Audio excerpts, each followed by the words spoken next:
If you plan on buying property in 2025, you need to listen to this video before you make an investment you might regret. I've been buying real estate since I graduated in 2011 with a 55K 9-to-5 salary. By 30, I owned over 100 units. At this point, the typical guru would say, I own 10 million in real estate with their equity at like 3% and convince you that the best time to start is now. I promise you, now is not a great time. I'm not saying it's impossible, and I'll give you strategies on how to invest today in just a minute. But the most important thing I can do in this video is warn you that now is one of the hardest times ever to make money buying property. First, I'll tell you why, and then I'll give you my strategy if I was to start from zero today. The first thing you should know in today's market is if your interest rate is at or higher than your cap rate, then you're already set up to lose. This is like buying high in the stock market. Somebody already made the big money, and you are their exit strategy.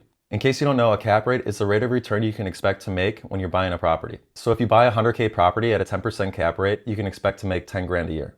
This accounts for revenues like rents, parking fees, anything else, laundry income, minus normal operating expenses, which are taxes, maintenance, insurance, etc. These expenses, however, don't include major repairs, renovations, or the big one, your loan payments. I want to show you this graph because it's going to help you see how the market is operating today versus how it used to operate in the past. The cap rate data is coming from buildings that are worth over 10 million with 4 or 5-star ratings, so more likely more recently built. Generally, these have slightly lower cap rates because they're in great condition, so we can assume the average cap rate is a bit higher for the normal property. The important thing to look at here, though, is the difference between cap rates and interest rates. The lower line shows a history of treasury yields, so your loan on a building is going to be 2 or 2.5% higher than what these yields are showing because the risk on a building is greater than a 10-year bond.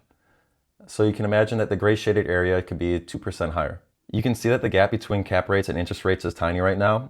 That means your return on your money is lower than the cost of the money that you borrow to buy it. If we adjust these 2024 numbers to reflect reality, you would get a cap rate with a return of 6% and loan rates at about 6.5%. If we look at the last time this happened, we go back to 06, 08, and we all know what happened back then. There was a huge crash after this. Another thing that you should understand is that cap rates go opposite of prices. So the lower the price you pay on a property without changing the income that property generates, the higher the cap rate's going to be, which is your return on the property. So in 09, you can see that cap rate shot up, and that's because prices were crashing down.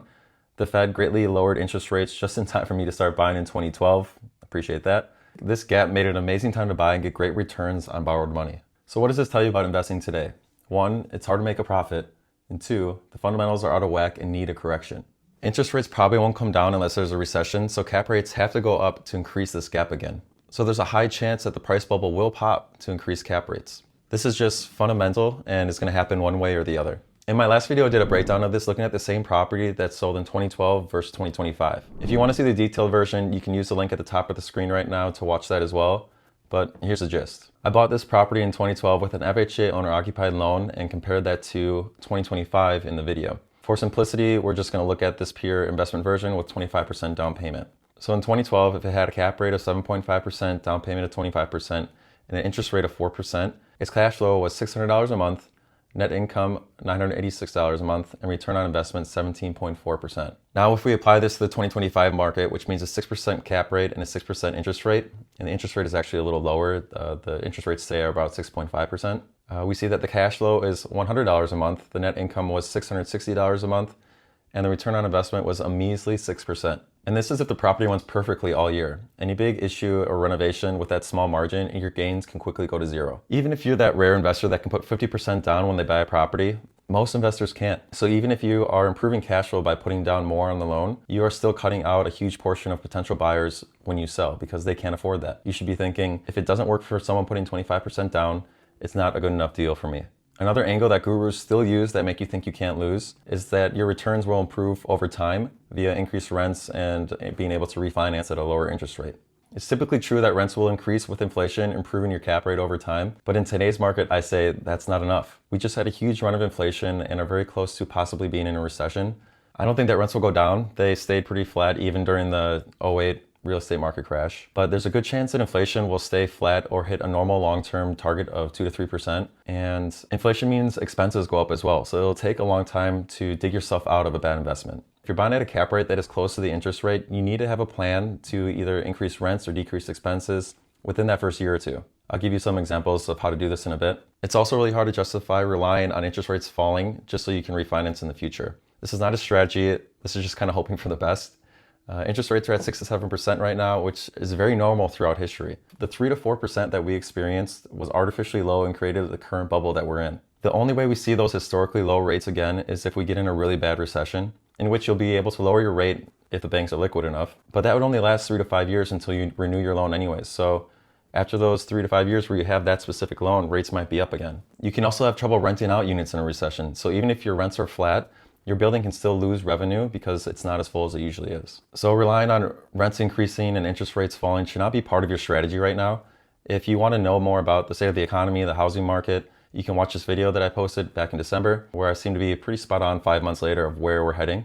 I'll also be posting an update to that video in the next couple weeks, so if you want to subscribe, you can get the most up-to-date version of that video. I just want to give you one last thing about the market before we move on to strategy. I was listening to a podcast once and I heard this guy say, I'm going to say something controversial. The cash flow piece is kind of a waste of time. Nothing says bubble to me more than someone who feels confident saying that they don't need cash flow when they're investing in real estate.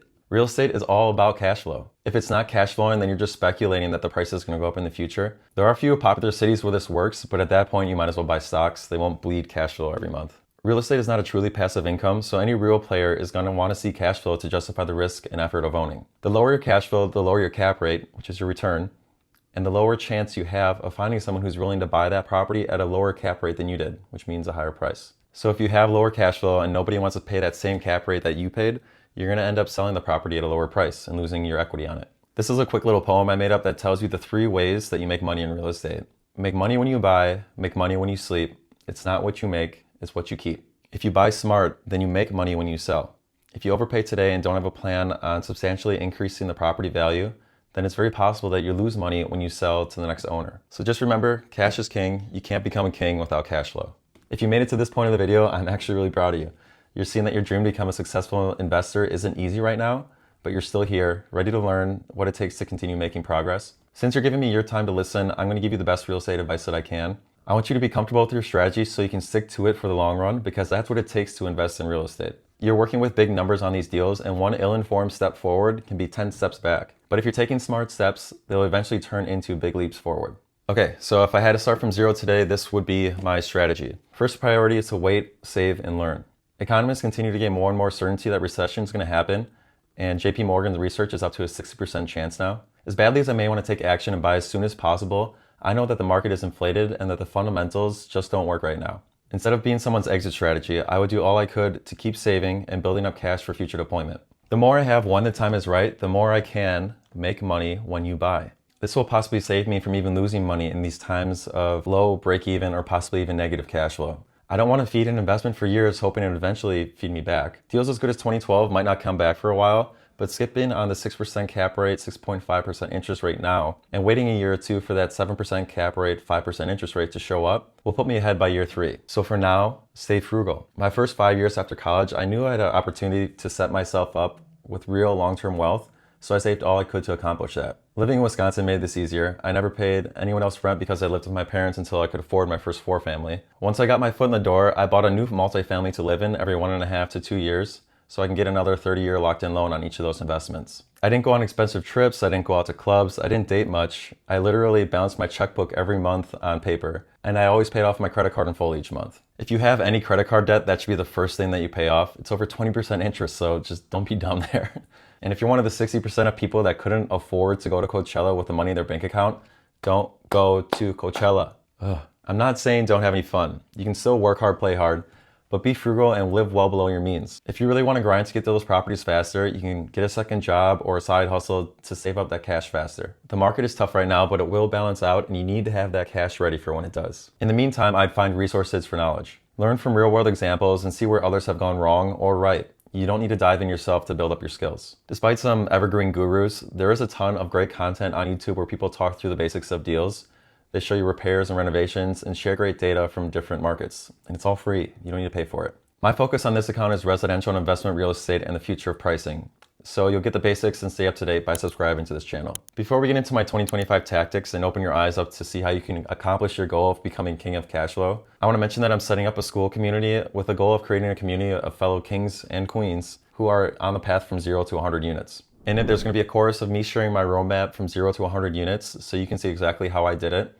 The main point is to create a community of investors to share tactics, progress, real world stories, and openly evaluate each other's investment opportunities. If you want to really get into the game, now's the best time to join that community because it's free for life. Eventually, when it gets rolling, I will charge a fee to join. Whatever price that you get in at is what you're stuck at, so you might as well get in early. Okay, now we're going to get into the tactics for buying in 2025 and really anytime in the future. The number one thing that I look for that really gets me fired up about a deal are poorly managed properties. It takes a sharp eye to know the difference between a good property that's an okay deal and a mismanaged property that has quick upside potential. To do this, I underwrite a property twice, once with the current owner's financials and once with the financials that you think you can improve to. Improvements can include rents that are below market rent. This can be as simple as looking at their rent roll and then searching for units online as if you were going to rent one of those units. Take a look at both of them and see, is there a noticeable difference? If so, put their rents in the current owner's underwriting and then do the second underwriting with the prices that you think you can reasonably get. Another thing to look for are expenses that are too high. If you have experience with the properties in an area that's similar to the one that you want to buy, this will help you a lot with underwriting. Expenses can vary between markets, so the more you know about a particular area, the easier it is going to be for you to judge those expenses. For this reason and for management reasons, I don't buy outside of driving distance from where I live. Knowing the market and being hands-on to take care of your property is very important. Trust me when I say there's no manager or management company that's going to care about your property more than you do. You need to be on top of your real estate investments or they will become mismanaged, and then someone like me is going to come in and buy it for cheap. You don't want that. If you don't have that local experience, it's okay. You can take a look through their expenses line by line and do some research on them to see if you think they're overpaying or not. One thing that I consistently see that owners overpay for is garbage collection. These companies are literally trash. I do not like them because they're really good at increasing your rates 5 to 10% every year. And if you're not on top of managing your property, you're not hands-on, you're gonna miss these increases. It seems like it could be like insignificant kind of thing, but I can usually half what other owners are paying for trash collection. The third very common correction I can make to mismanaged properties are simple improvements to the units. This doesn't mean complete renovations. It's just keeping up with repairs, keeping units clean, always having fresh paint. If you take care of a unit like you were living in it, you're going to get better renters and better rents from that unit. Basically, if you can see a way to easily make properties more attractive or more efficient, you're going to make a nice return on that. That second underwriting will give you a price based on what you estimate those better returns can be. You can then compare that to the first underwriting. So when you're looking to buy, you tell the seller that, hey, on paper, your property is only worth X. But in your head, you know that you underwrote this property at what its potential is, and you want to buy somewhere below that price that you estimated. I'll give you an example quick. If an owner has a revenue of $50K on a property, so that's rents, parking, etc., and $25K in expenses, I know right off the bat that it's poorly run because the rule of thumb that we look for is that your expenses should only be 35% of what the property makes in revenue. So the 50% income to expense ratio in this example shows me that they likely have room for improvement either for rents to go up or expenses to come down. So do your due diligence and see if you can make the property more efficient. A property with $50K revenue and $25K in expenses will put the value of that property at $416,000 today. If you get that revenue up a bit and the expenses down to that 35%, you'd be making $55,000 in revenue and only $19,000 in expenses. If you can make that happen, the potential value of the property would be $600,000. This is how you make money when you buy. You buy at the mismanaged value so you can get the upside of the potential future value. The second potential we look for is being able to make renovations. Updating bathrooms and kitchens have the best ROI for rentals. So if you're handy or if you have a good connection that is reasonably priced handyman, you can add value to the property this way. The difficulty with this in the beginning is that you're probably not as handy as you think, and you probably don't know a handyman that is willing to give you a good price with the little amount of work that you have to have done. The more you can keep a handyman consistently busy, the less they will charge you, but you don't have that economies of scale yet. So just know that if you're gonna go this route, you're gonna be spending a lot of time at the property and you're gonna have more headaches coming your way. If you can stick with it and overcome this obstacle, it definitely can be very lucrative for you. I would say if you want to do it on your own and you can plan on fixing up your first 3, 4, 5 properties on your own, it's worth your time investing in learning how to do it and buying those tools to get it done. For renovations, we're going to do the same 2 underwritings that we did before. So what's the value of the property, the way the current owner is operating it? And then if you did those renovations, how much more value could you add to the property via increased rents? Remember, it's all about cash flow and cap rates. The third potential you can look for is more specialized and risky, but it's also more lucrative. This will be Airbnbs. These are much higher risk for a few reasons. The biggest one today is that most markets are saturated. Everybody wanted to get on Airbnb's great returns, and they kind of already have. In order to make this work for you, you have to make sure that your property is unique enough and there's enough demand in your area and that your price is right on your rental to make sure that you stay full. This leads me to Airbnb turnover. Having 3 to 10 bookings a month not only means that you need constant demand, but you also have more management for these turnovers. Compared to long-term rentals, there's a lot more to manage with these. You have renters, vendors, repairs, and rules governing these kind of rentals. I've done Airbnbs, but with all the added work and risk, I still think that long-term rentals are the way to go. They're just much more scalable. If you get too many Airbnbs, you might run out of bandwidth and burn out like some of these very capable investors have. Quick example, I usually stay in Miami for a week or two in the winter, and they've made good money on me being there. But in 2025, I saw prices that were 20 to 30% lower what they have been on average for the past 3-4 years. And this is no exaggeration. I didn't take advantage of it this winter because I opted for Tampa. The people and the prices there are much more enjoyable. That said, watch what this does to foreclosures in Miami. 2027 might be a great time to buy in Florida. There's also more alternative tactics that even some of the most successful YouTubers are peddling. For example, this guy on a very popular podcast recommended to 290,000 viewers that they add rooms to houses in the living room and in the garage, and then rent those rooms out by the room. But imagine taking a 5-bedroom house, adding 3 or 4 more bedrooms in it. Like you turn the garage into 2 bedrooms. You take a living room and turn it into a bedroom, maybe 2 bedrooms. And all of a sudden you've got 9 bedrooms in this house for maybe 10 grand, 20 grand of work. But he did this. 2 different properties were rented by the room, and the police got called many times because I think he had dynamics. 3 fires. He had 3 fires. Like I would talk to him and he'd be like, I had another fire. Now maybe this works and they're not all horror stories. I haven't done this myself. But if the tactic seems ridiculous, the property probably isn't worth what you're paying for it in the first place. Let's put aside the headaches, the risks, and just focus on resale value. Not many people are going to want to pay a good price or cap rate on a human chicken coop. To me, this is putting a band-aid over a bad deal. If you can't get a decent return without this risky tactic, you're just not getting a good deal. When you go to sell, the buyer's market will be very small for this property as is, and most will just want to renovate it back to a normal home, so that's going to lower your property's resale value. Lastly, I have a little bonus section for you, alternative investments. A lot of people with some cash saved feel the need to invest in somewhere. Often, again, they stroll down the yellow brick road into the stock market without anticipating how bad they can get burned. So we're going to cover stocks quick. Since real estate has been in a low return period, I shifted my focus to improving my stock investing skills. I opened a new account in May of 2024, and since then I've returned 140% on my initial investment, which is pretty great. I'm pretty excited about that. But what about the recent downturn? Well, 50% of the return that I made was gained during that downturn. I believe it started on February 19th, and the market's gone down like 20-ish% since then. So what was my secret? It's high quality information and a risk reward approach. Oh, and do not day trade. There are teams of people and algorithms with better information and faster execution than you. I tried to make this work too many times, and I know firsthand it's better to just go bet on black at a roulette table than to try to go up against these guys. My strategy is medium term, so weeks or months out, and the main reason I win with this strategy is 1, high quality insight and information. Not insider information, insight and information. The most trusted source I found is on TikTok, actually. His name is Pablo He-Man, and he has given me by far the best insights on the market and stocks and cryptos, and he just has a real feel of what's going on in the economy. So this guy, Pablo, he was an investment banker and still has ties to that world, which I think is where he's getting his very accurate and real insights. I pay for his Discord and get daily updates, and it has made me so much better at seeing the market and being able to make my own trades based off that. The second reason I win is focusing on a risk-reward approach.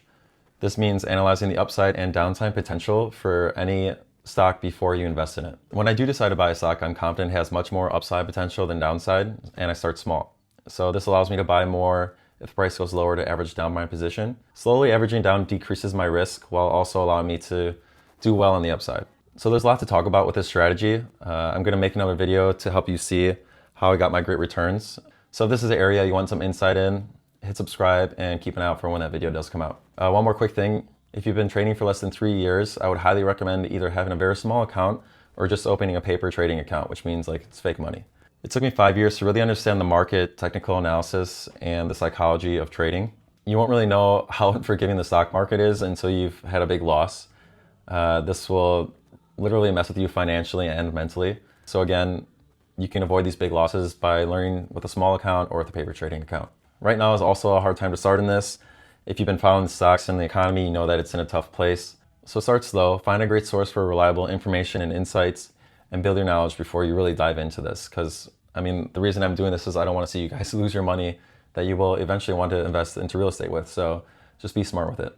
If you don't know what to do with your money at all and just want to play it safe, look into bonds, do some research on them, see how they work and where you can invest in them. Yeah, keep it simple.